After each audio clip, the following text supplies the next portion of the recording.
Hello, aujourd'hui on accueille Ariane, avec qui je travaille depuis un petit bout de temps, que je connais bien, on est super copines. Oui.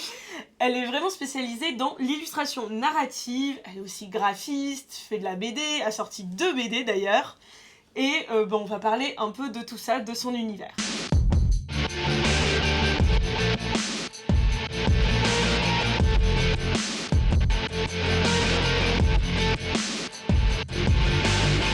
Eh ben écoute, est-ce que tu peux commencer par te présenter, ton parcours et comment t'en es arrivé là? J'ai fait une école d'art, comme beaucoup de gens.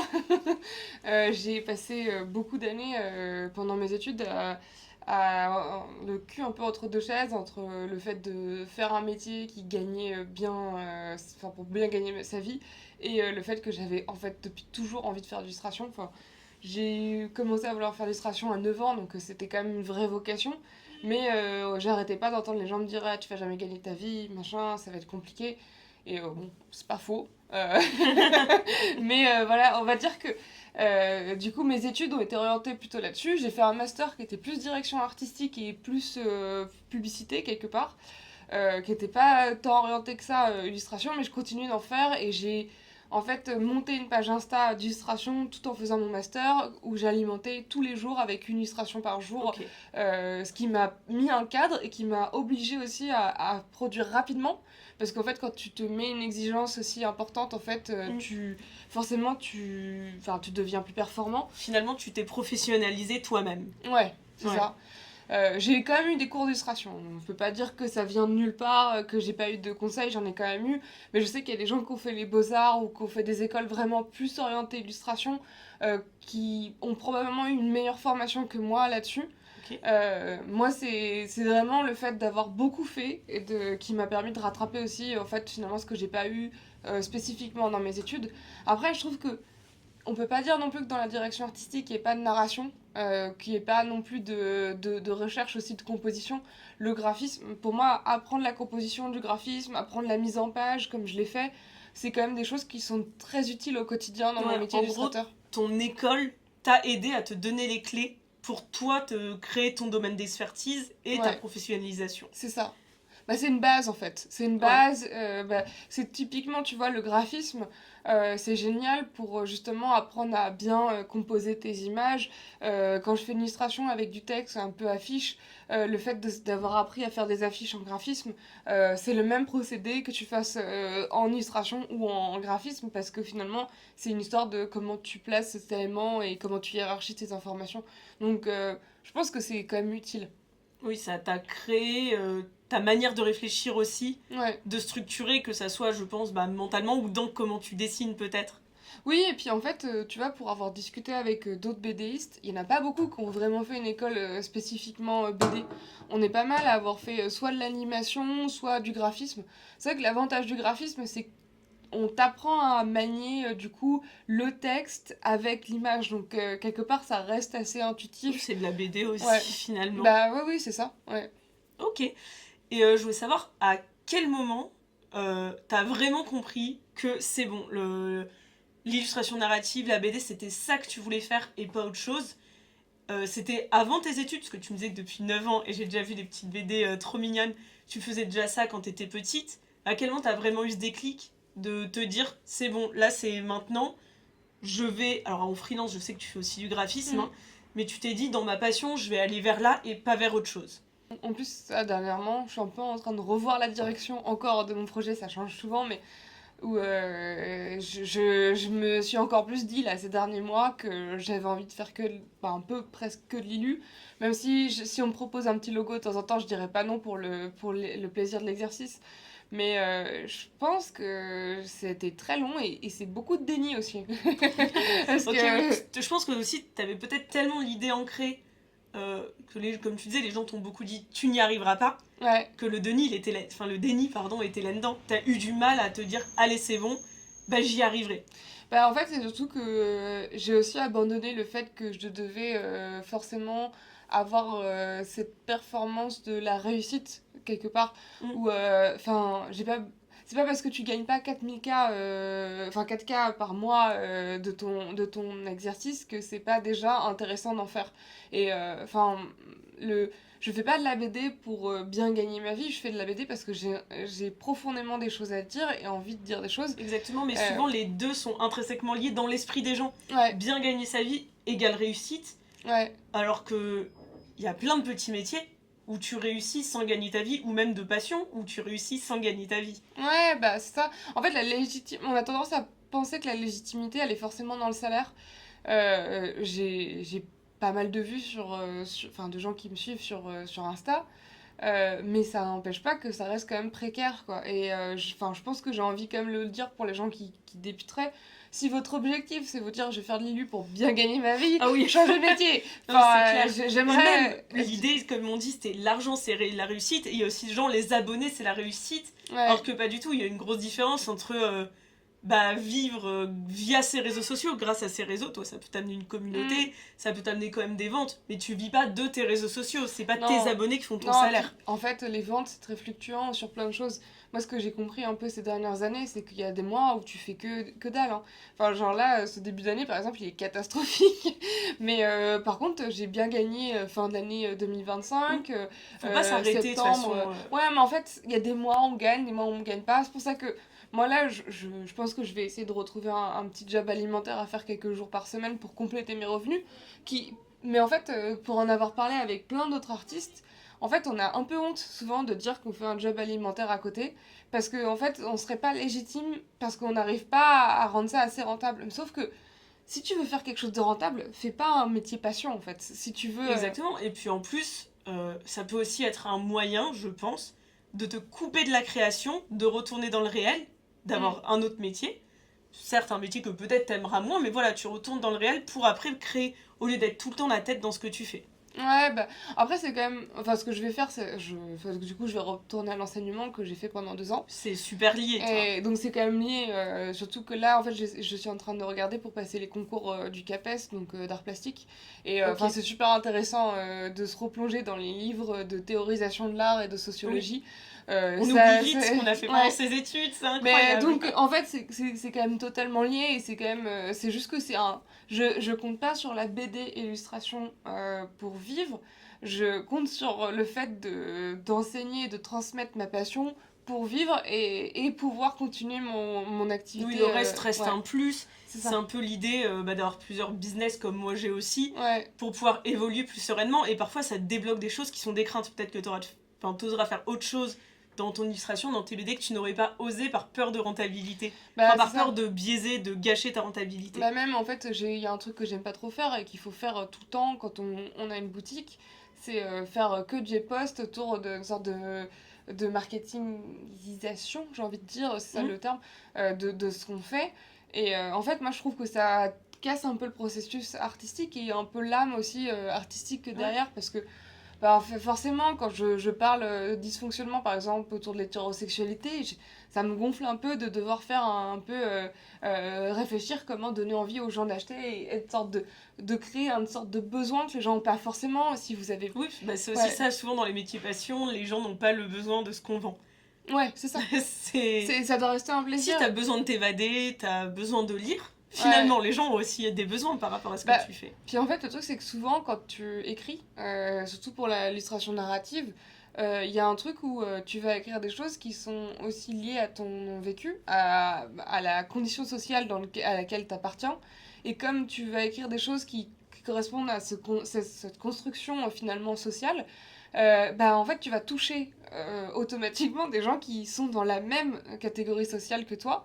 Et donc, si t'es fauché, tu vas toucher des gens fauchés C'est qui n'auront si pas vrai. la thune pour acheter tes produits. Donc, soit tu décides de pas continuer et d'abandonner un peu parce que, ben voilà, en fait, finalement, vaut mieux parler à des gens riches, mais ben, dans Bah, ces cas-là. toi, ce que t'as su Ouais. faire, je trouve, et que t'as super bien fait, c'est adapter tes prix à ta cible.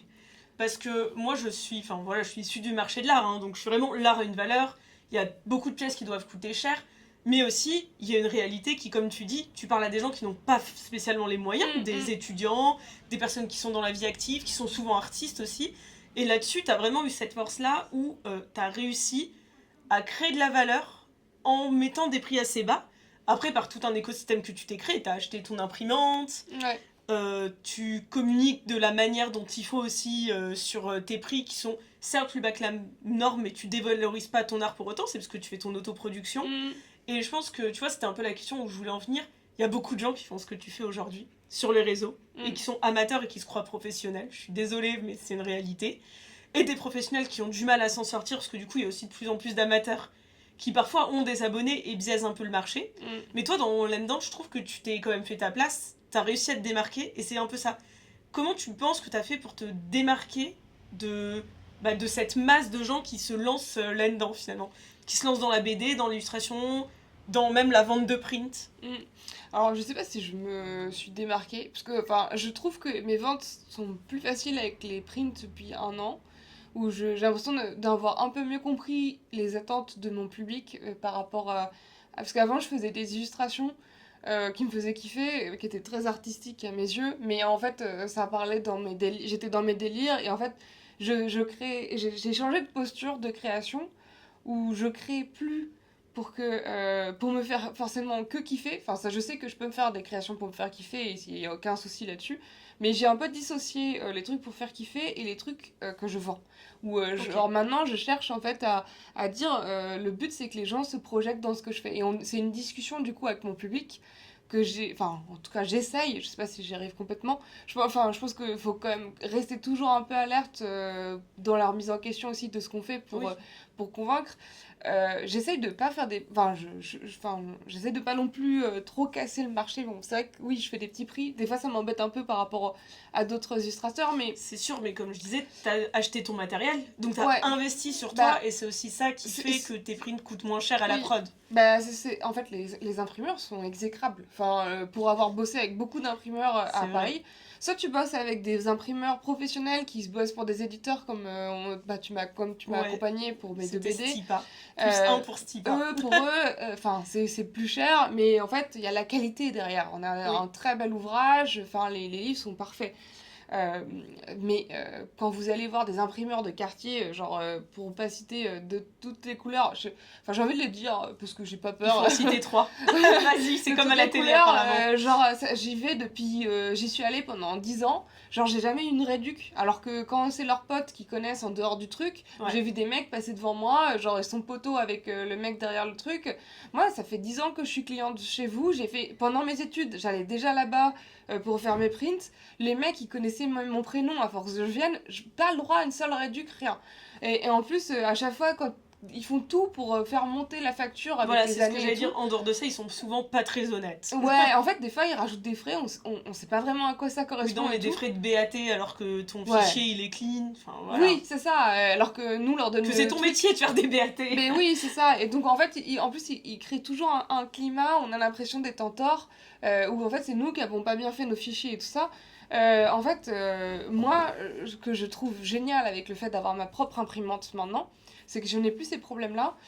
Peut-être qu'il y a peut-être qu'il y a des gens qui connaissent des super imprimeurs, et dans ces cas-là, je vous invite à les mettre en commentaire. Mais c'est vrai que moi, j'ai acheté une. Alors, elle est pas facile à utiliser, j'ai un choix de papier très limité. C'est pour ça aussi que mes prix sont pas très élevés aussi. C'est que, par exemple, le papier, j'en ai qu'un. C'est plus du papier nacré comme j'avais chez l'imprimeur. Enfin, les imprimeurs ont des choix plus élevés parce qu'ils ont des machines qui leur permettent d'avoir des papiers très différents. Mais par contre, mon imprimante, ce qui est génial, c'est qu'elle fait ce qu'on appelle de l'encre pigmentaire. Donc, tu as des pigments en fait qui sont beaucoup plus fluorescents que ce que tu as chez certaines imprimeries. Ouais. On en a juste là. Ouais, je pense qu'on voit un peu.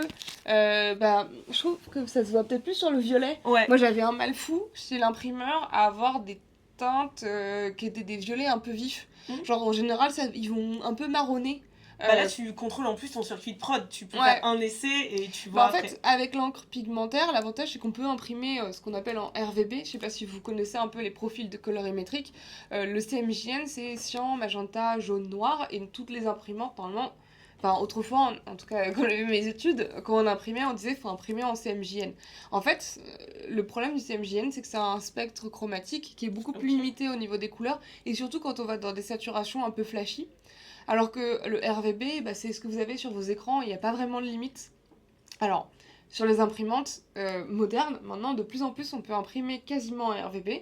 Et il y a de plus en plus de couleurs qui permettent en fait d'aller dans le spectre des couleurs un peu très saturées. Et c'est le cas de mon imprimante, ce que je trouve assez génial, assez fantastique.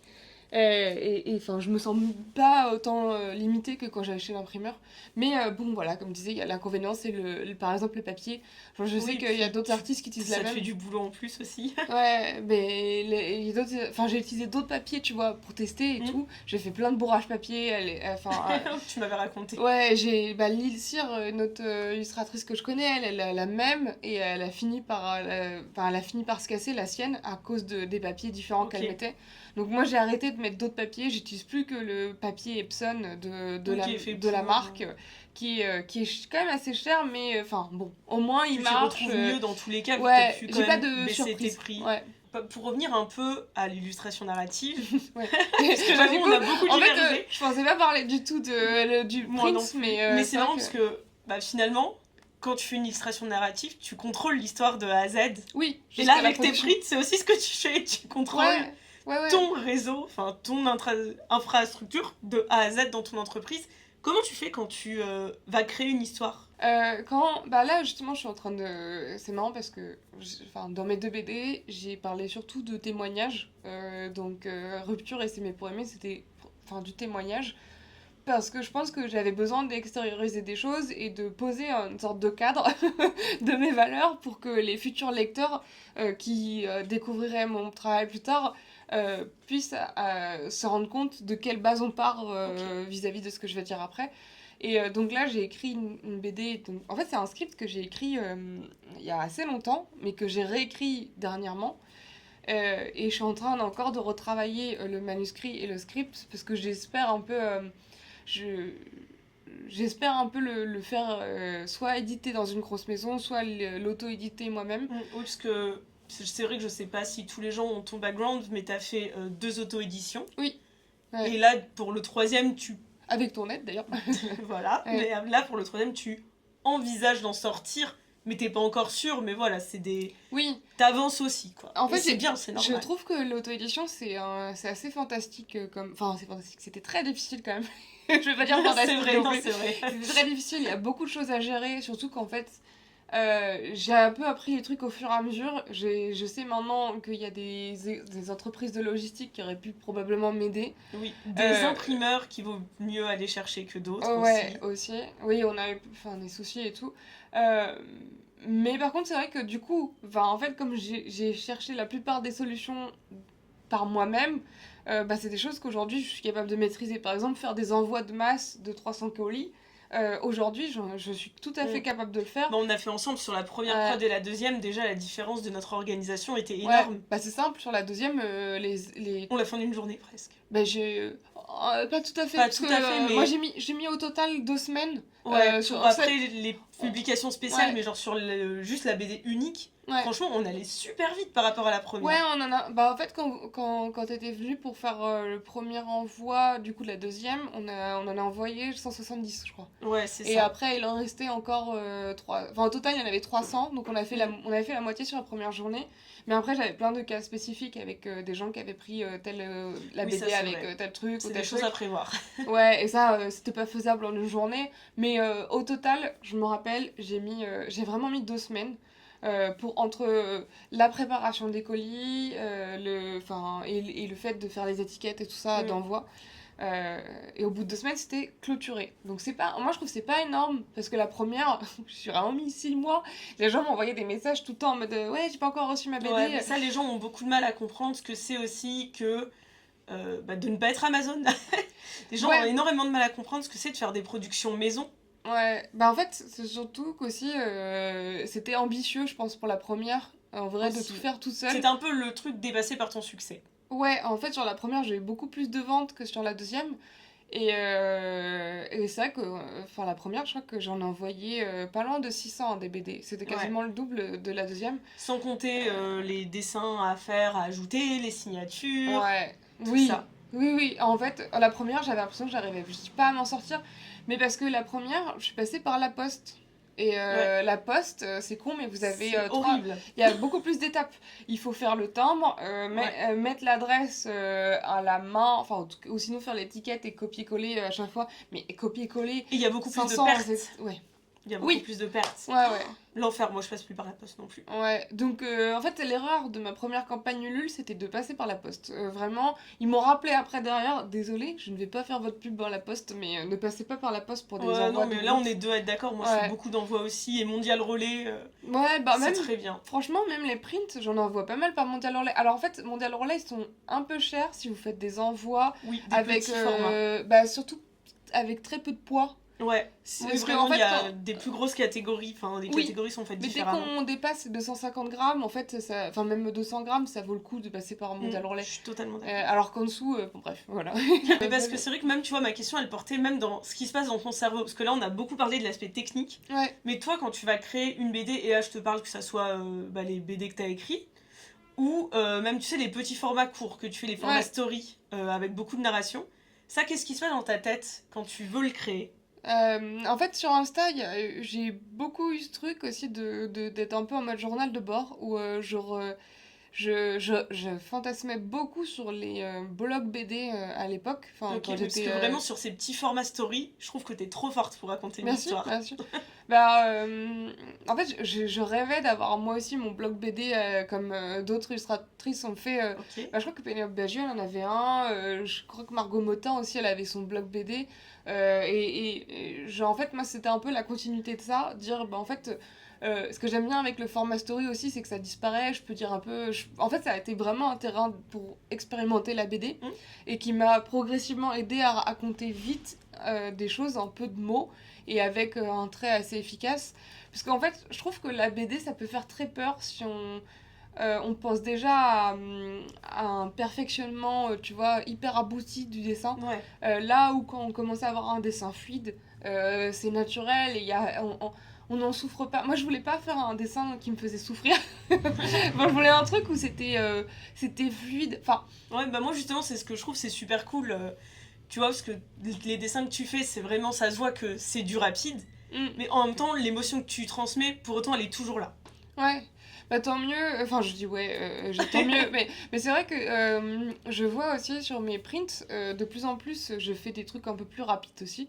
Hmm. Bah tu vois, la série que j'ai fait là pour Collection Ekin, genre, enfin je peux pas dire que je l'ai fait hyper rapidement, ça dévaloriserait quand même mon travail, mais il y a quand même un truc où c'était assez spontané, Oui, et en peut-être parce fait, que t'as plus l'habitude aussi. Et ouais, finalement, je trouve que la série, elle raconte une histoire en plus. Donc t'es vraiment, tu restes toujours dans le narratif. oui, peut-être, ouais, ouais c'est vrai. Bah, oui, c'est un peu une histoire de petit poney et encore d'amour un peu.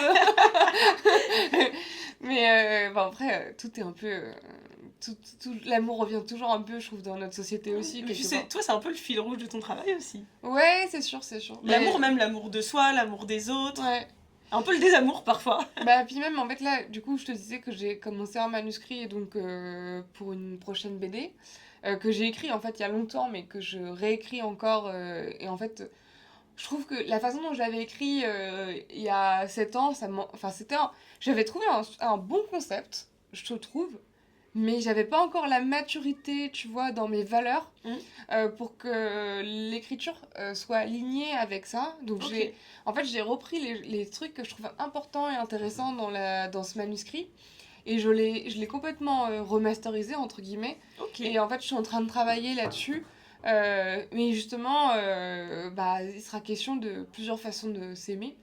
Et enfin un peu aussi des traumatismes intergénérationnels avec Trop bien. comment en fait bah, justement ça influence nos rapports amoureux avec un côté un peu métaphorique aussi Ok. de ça. On reste Euh, sur l'amour. ouais, Et donc là, tu disais que ça faisait 7 ans que tu avais écrit le premier manuscrit. ouais. C'est quoi un peu, toi, pas les guidelines, mais ce que tu conseillerais à des débutants? Les erreurs que tu as pu faire et que tu as corrigées maintenant. Justement, là, en voyant que tu avais travaillé il y a 7 ans, tu reviens dessus. Est-ce que tu as vu un peu des erreurs que tu avais fait? Peut-être dans ta narration, dans ton écriture, mais si on parle aussi au sens structurel, ça peut même être dans ton entreprise ou dans ta communication. C'est très large, je sais, comme Ouais. question. Bah ouais, ça va être Vraiment très un bien, peu, hein. oui, voilà, qu'est-ce que tu Je vais conseillerais faire, à des débutants je vais de ne faire, pas faire? moi je vais faire dans la chronologie parce que c'est souvent le truc qui me permet de commencer. Enfin, je peux pas dire ce qu'il faut faire ou pas faire, parce que je pense que parfois les erreurs sont intéressantes. Oui, c'est sûr. Le fait d'avoir fait des BD où des fois on m'a dit que c'était touchy, que ça allait pas, des fois je suis allée dans des terrains très glissants et j'ai regretté des fois parce que bah, du coup j'ai dépublié des choses parce que en fait je me disais ah bah en fait c'est vrai que je suis pas trop d'accord avec que genre, la façon dont les gens l'interprètent où j'étais d'accord sur le fond mais pas la façon dont tout s'était perçu parce que bah, l'écriture c'est pas mal de choses différentes. Il y a ce qu'on pense dire, ce que les gens perçoivent, ce que les gens interprètent, c'est-à-dire par rapport à leur propre vécu, et je sais plus c'est quoi le dernier. Et voilà, et la réalité, enfin, et tout ça, faut faire un peu, c'est un peu un gifoutou il faut accepter un équilibre où il y aura toujours des gens qui vont interpréter complètement de travers ce que tu vas dire, et ça c'est ok. Enfin, De toute façon, tu peux pas les empêcher. Non. C'est très bête comme exemple que je vais te donner, mais l'interprétation des textes religieux. Tu Oui. ne pourras jamais les empêcher. Non. Mais par contre, tu peux écouter enfin, si t'as plusieurs retours qui sont un peu dans le même sens et que, par exemple, c'est des potes qui sont, que tu connais bien, des gens qui partagent tes valeurs et qui ont quand même déjà de base un regard assez bienveillant sur ce que tu fais, ça peut être intéressant de les écouter, même des fois des gens qu'on connaît pas, hein, mais c'est quand même mieux d'essayer de voir si c'est des personnes. Quelles sont les intentions en fait derrière ces personnes-là. Si elles ont vraiment l'intention d'aller vers quelque chose de bienveillant quand elles te disent ça, ou si c'est vraiment du haters, parce que le haters parfois peut être très convaincant, parce qu'il y a des haters intello maintenant. Oui, oui, et tu peux changer tes propos à cause de modifier ta pensée alors que tu ne devrais clairement pas le faire. Oui. Ça peut arriver. Bah, les réseaux sociaux, ça aide pas en ce moment avec les masquages en ce moment de tous les propos qui sont un peu considérés comme woke par Insta. Mais du coup, je dirais que c'est important de considérer le fait qu'on va faire des erreurs. Faut pas s'arrêter parce qu'on a fait une erreur. Il faut accepter que c'est un processus, qu'on est en apprentissage. Moi, je trouve que je suis assez contente d'avoir commencé par publier une BD un peu dans l'autobio. Parce que au moins je me suis un peu libérée de ma propre histoire et j'ai plus tellement envie d'en parler. Puis les gens te connaissent. Oui. Je pense que t'as créé un rapport, t'as un rapport humain déjà sur tes réseaux, comme je disais, de par des petites stories BD où tu racontes des moments de ta vie. Et aussi je pense que le fait que ta BD soit sur toi, t'as un peu posé un socle commun de tous les gens qui vont te suivre et avancer avec toi. Oui, peut-être. Ouais, bah oui, c'est un peu l'ambition en vérité derrière le fait de commencer par l'autobio.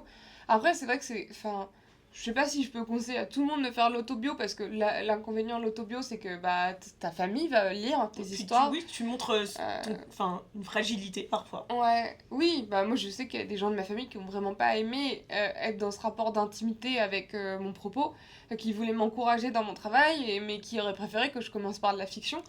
Mais moi je trouve que c'est intéressant de commencer par ça, parce que en fait finalement une fois qu'on a fait entre guillemets le pire de ce que les gens n'ont pas envie de voir et on s'est un peu mis dans une zone de risque par rapport à la honte que ça peut représenter. Enfin, moi j'ai aussi une pote qui m'a dit que j'allais être ridicule avec ma BD. Bon, du coup c'est plus ma pote maintenant. Mais, bien, très bien. Mais en fait, côtoyer le ridicule, accepter d'être vulnérable, c'est un peu comme un acteur qui commence sa carrière en faisant des rôles complètement clownesques, voire des formes de mise à nu en fait devant un public et ce qui l'aide après derrière à pas avoir peur de ça. Moi je trouve que ça m'a aidé, enfin j'espère, on verra dans ce que je vais écrire, ça se trouve je vais écrire de la dope après, mais j'ai l'impression que ça m'aide d'avoir fait un peu un truc où j'ai plus peur de ce que les gens, en tout cas, peuvent penser de ce que je fais. Je pense surtout à l'aspect positif de ce que je vais faire. Je me dis, ah bah ça va. Je me dis plus, mon ex va penser ça, mon cousin va penser ça, enfin j'ai beaucoup d'hommes, tiens, par hasard. Bizarrement. Mais je me pense plus à qui va penser quoi. Je me dis, c'est cool, je pense que des personnes vont pouvoir voir un récit commun et se sentir concernées par ce que je dis. Et c'est ça le fond du propos, et c'est tout ce qui compte en fait. Je pense que t'as vraiment bien raison. Là, t'as bien placé les... comme on dit, placer les bases finalement. Ouais. J'avais une autre question pour toi. Là, on a parlé finalement de print, on a parlé de narration, on a parlé d'auto-édition, de peut-être aller vers une maison d'édition. Pour toi, le marché, là, dans les prochaines années, il va aller vers où ? Parce que moi, je vois, il y a vraiment beaucoup de gens qui se tournent vers l'auto-édition, mais certains, après une ou deux auto-éditions comme toi, souhaitent aller vers une maison parce que c'est plus simple. pour des raisons. Il y a quand même une crise économique qui est Mm. plus ou moins durable. Ça, j'ai pas envie de me lancer. Voilà, je suis pas économiste, donc je vais pas me lancer là-dedans. T'as baissé le coût de tes primes, t'as trouvé finalement une cible qui te correspond. Tu penses que dans la globalité, toi tu vas aller vers où, mais aussi vers où le milieu va aller? Ta question est assez pertinente. Euh, je me pose pas mal la question en ce moment, justement. Oui, C'est on pour en ça parlait, c'est que, aussi c'est pour pour ça ça que je l'ai mise. Ouais. je trouve que ça allait bien. Bah justement, moi j'aurais peut-être presque préféré continuer l'auto-édition, mais il y a plusieurs choses qui se mettent en jeu. C'est que déjà, stocker 1000 BD chez soi, c'est quand même Oui. pas évident. Dans ma vie perso, je suis en train de réfléchir à où est-ce que je vais habiter dans les prochains mois.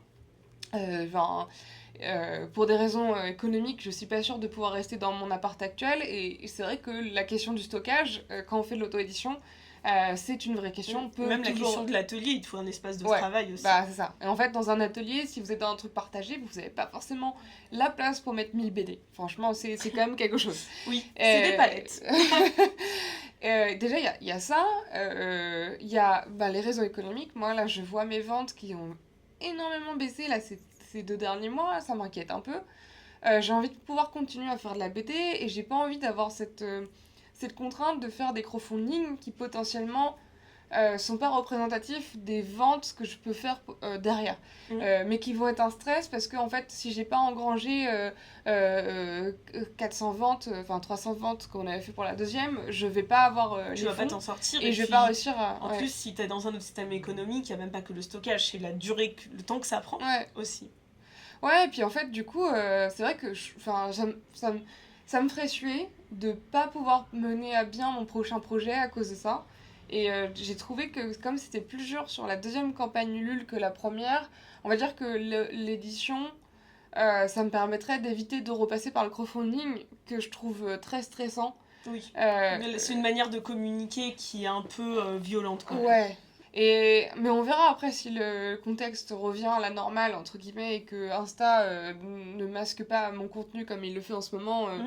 Peut-être que je pourrais réenvisager un crowdfunding, mais là, c'est vrai que je vois mes stories, genre, enfin, tu Ouais, vois, en fait, il y a trop de choses en corrélation ouais, qui font. C'est pas que un événement qui fait que tu penses aller vers une autre forme d'édition. C'est un global en fait. En fait, tu vois, Rupture, à ce moment-là, j'avais souvent des stories où je me rappelle que j'avais 2000, 3000 vues par jour. Oui, puis après, il y a toute. En fait, ta communauté grandit aussi, donc peut-être Ouais. qu'elle est un peu moins. Bah, Enfin, ta communauté grandit en termes de nombre, mm, mais grandit aussi en termes de métier, donc elles ont aussi peut-être elles-mêmes d'autres préoccupations. Je bah, dis elles-mêmes parce que c'est beaucoup de femmes, mais ouais. justement, comme tu dis, des préoccupations économiques elles aussi. Je pense qu'il y a de ça, mais il y a aussi le fait que les jeux de l'algorithme des réseaux sociaux, ça veut dire qu'il faut vraiment. Sinon, il faudrait que j'arrive à me déployer sur d'autres réseaux sociaux aussi. Oui. Ce qui est un peu mon objectif à terme, mais c'est pas évident. Ou avoir une équipe. Et c'est ça Ouais. aussi, parfois, les gens ne voient pas, c'est que les maisons d'édition ont des équipes. Elles ont une personne pour aller chercher des librairies, une personne pour organiser des interviews, Ouais. une personne pour les réseaux sociaux, pour te guider dans tout ça. Alors que là, tout ça, en gros, tu l'as fait toi avec moi sur un petit bout. Et du coup, on a fait le travail finalement de plein de gens. Ouais. Bah oui, et puis en fait, du coup, ce qui veut dire effectif réduit veut dire aussi qualité réduite. Hein. Exactement. Faut quand même se le dire. Oh, on va pas se mentir, tu peux moi, pas. j'ai réussi à être dans, je sais plus, 7 ou 8 librairies. Mais il a fallu toquer à chaque librairie, dire est-ce que ça vous Faire un intéresse premier mes livres. mail, faire une liste. Puis en plus, hein, c'est un petit peu. C'est pas un exercice très agréable pour l'ego. Parce qu'il y a des fois, ils sont un peu réticents, ou faut un peu. Il y a un moment aussi, des fois, je suis un peu fatiguée de toujours essayer de montrer que mon travail est super.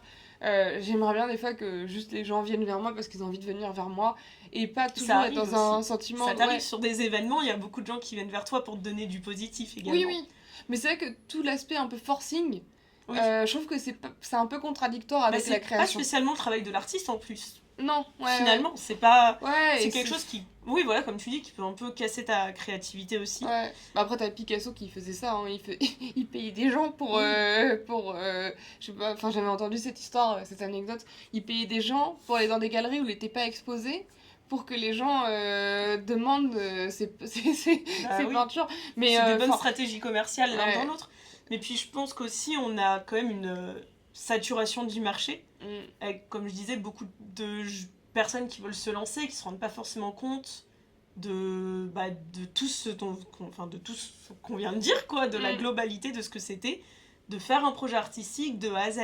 Il y en a beaucoup avec cet avènement des réseaux sociaux, bon maintenant ça on n'en parle plus, ça fait depuis 2010, qui voient uniquement à travers les réseaux sociaux, qui oublient la présence sur les événements, le bouche à oreille, le conditionnage des œuvres, et qui pensent que, ok, j'ai des abonnés, donc c'est bon, ça va marcher, et je pense qu'il y a un peu une surstimulation aussi de tout ce marché qui est compliqué à gérer. Oui, mais c'est vrai que en fait on pense pas à tout. Moi j'ai un peu appris sur le tas. Je vois certaines artistes on dirait qu'elles ont tout pensé en amont, tout a l'air hyper... pour ma part, j'ai un peu l'impression de me perfectionner au fur et à mesure des années sur mes stands et tout ça. Il y a beaucoup de fake it until you make it. Après, j'ai envie de dire, je peux pas leur en vouloir non plus, parce que c'est des gens qui auront peut-être pas envie de montrer leurs faiblesses. Ouais. Et peut-être qu'elles peuvent pas derrière, après, réceptionner, tu vois, d'autres choses. Ouais. Donc, je vois, par exemple, là j'ai une artiste en tête, tout est prévu en amont, tu vois, elle met ses étiquettes, ses packaging pour un peu vendre ses anxiogène pour prints. toi, ouais. Bah des fois, ouais, c'est des gens, quand tu les vois, tu fais putain, vraiment mise parfaite.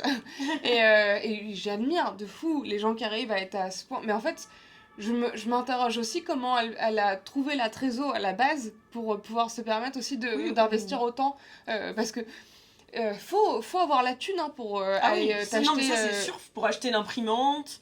Ouais. C'est pas... ça marche pas d'un claquement de doigts. Tu vois, tout bêtement, elle, par exemple, elle fait des très beaux paquets qu'elle envoie par la poste. Donc tu peux aller acheter tes cartons. J'avais vu Vistaprint, ils font des trucs comme ça. Genre avec... mais ça coûte super cher. Ça coûte une blinde. Et blinde, parfois c'est pas très écolo non plus. Bah en plus, moi c'est vrai que des fois je fais un peu du rafistolage, j'envoie des colis qui sont pas franchement très jolis de l'extérieur. Mais je me dis de toute façon ça va être ouvert, ça va être jeté. Enfin c'est du... mais forcément, je sais très bien que sur l'aspect... au Puces de Lilu, j'ai discuté avec un prof des Puces de Lilu qui me disait, tu vois, elle, justement en parlant d'elle, il me disait, tu vois, elle pense à tout dans les moindres détails, et le merchandising, c'est vraiment important. Oui, il y a des gens pour qui c'est important pour leur vente, il y a d'autres pour qui ça ne l'est pas, et finalement, c'est peut-être que certains vont plus s'appuyer ailleurs. Toi, tu fais peut-être beaucoup plus sur tes réseaux, tu communiques beaucoup plus, tu fais des stories régulièrement, et tu fais peut-être un merchandising qui est beaucoup moins pointu, mais tu t'es embêté à acheter une imprimante. Je pense que voilà, c'est aussi une question de jauge, de sur où on veut aller. Par contre, ce qui est différent avec cette personne, c'est que elle fait pas de BD, par exemple, elle va pas... Voilà. Enfin, je vais pas faire une hiérarchisation d'aucun des deux. Je dis pas que l'un ou l'autre est mieux. C'est ça, comme on disait, il y a des gens qui choisissent de mettre tout dans un panier et rien dans l'autre, ou inversement. Ouais. D'autres 55 ans. C'est vrai que c'est difficile, je trouve, d'être à la fois dans un contenu narratif où il y a beaucoup de discussions. Si vous êtes comme moi à overthink sur plein de sujets. Sur les commentaires que les gens font. Ouais, aussi parfois. C'est vrai. Hein. Genre, forcément, c'est de l'énergie que vous mettez pas dans le merchandising. Oui, puis c'est vrai que c'est peut-être le risque aussi de faire l'illustration narrative sur les réseaux sociaux. C'est que contrairement à une illustration où elle va être réceptionnée et réceptionnée, voilà, il y aura un avis positif, bon les avis négatifs, voilà, les je n'aime pas pour moi ne servent à rien, ou un avis constructif, toi tu amorces une discussion en plus avec ton contenu, et ça c'est chronophage. Bah il y a l'engagement, ouais. En fait c'est vrai que si on fait de l'illustration décorative, juste décorative, et qu'on n'essaye pas d'avoir un propos engagé derrière, même si des fois il est sous-jacent, hein, le propos engagé, c'est pas parce qu'on n'est pas dans une figure militante qu'on n'est pas engagé.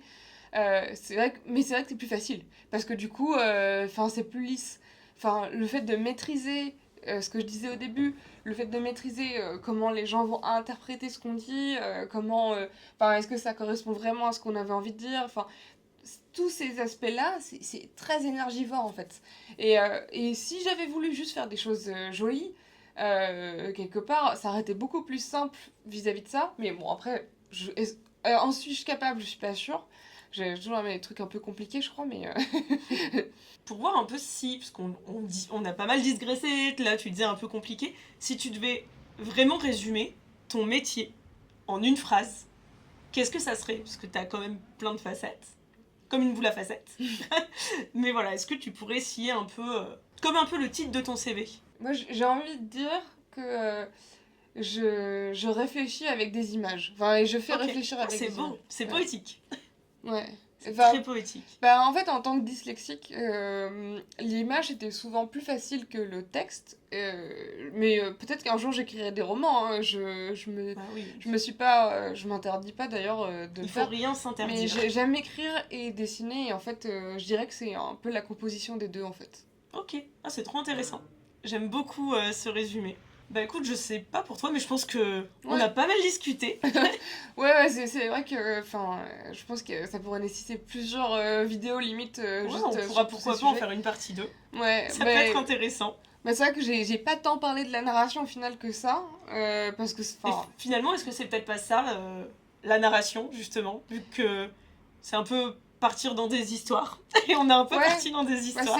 la discrétion. Après, ça demande un peu d'organisation aussi, mais bon, voilà, c'est justement, enfin, je pense que sinon, il faudrait que je sois enfin, focus sur le sujet et dire, voilà, comment on fait de la narration un peu de manière presque Oui, pédagogique. j'avais peur que ça soit un peu trop scolaire, mais je trouve ça intéressant parce que tu vois, c'est ce qu'on disait, tu t'es créé ton écosystème et je trouve que c'est une forme de Ouais. narration aussi. Oui, je pense que c'est vrai que si on veut parler de la narration et sans parler de manière pédagogique ou un peu la posture presque du prof, c'est mieux de faire Mm. comme on a fait. Et bah, à très vite pour une nouvelle vidéo, peut-être une partie 2, peut-être plus un focus, je sais pas, sur l'organisation, la Avec narration. plaisir, ouais. Voilà. Et bah, à très vite pour une nouvelle vidéo, tout aussi improbable. Et à bientôt.